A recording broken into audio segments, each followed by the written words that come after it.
dink daar's altyd 'n toekoms vir skryfwerk. Ek dink daar's altyd 'n toekoms vir boeke. Solank as wat mense lees, is daar 'n toekoms. Ek was onlangs by die Bloemfontein se fees by hulle boeke afdeling en ek het daar met Theo Kemp gepraat. Hy was die organiseerder vir daai fees se boeke bespreking. En hy het vir my gesê van die swart skrywers wat daar opgetree het vir hom gesê hoe bevoorreg ons is om eintlik nog in Afrikaans te kan skryf en in Afrikaans gelees te word, want in die swart tale in Suid-Afrika, die skrywers het nie daai voorreg nie. En ek dink nie ons moet dit onderskat wat 'n geweldige voorreg dit vir ons is om daar in ons taal te kan skryf en te kan lees nie. Ek skryf Afrikaanse stories en Suid-Afrikaanse stories. Die meeste van my boeke is eintlik nie vertaalbaar nie.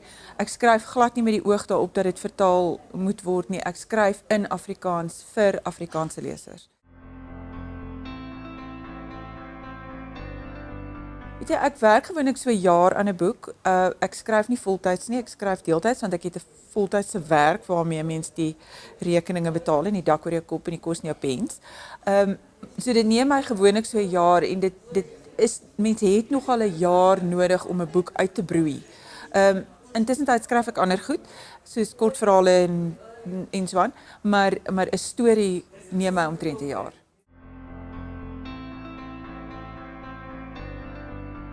Dis 'n heerlike droom om te droom daai een dat 'n mens 'n bepaalde aantal woorde per dag gaan skryf.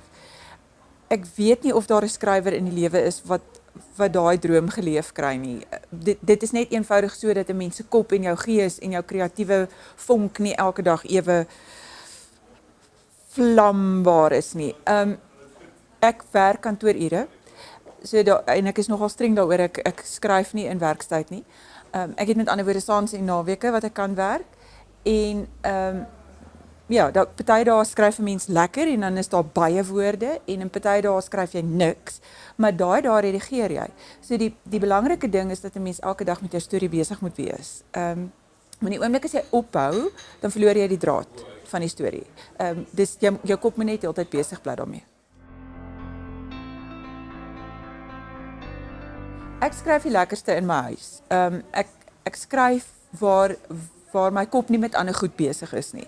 Ek kan op ander plekke werk. Dit is nie vir my noodsaaklik om in my huis te wees nie, maar ek skryf op my lekkerste in my bed met my hond onder die komberse en dis omdat my gees daar rustig is. Ek is rustig en kalm en bedaard en gefokus in my eie huis.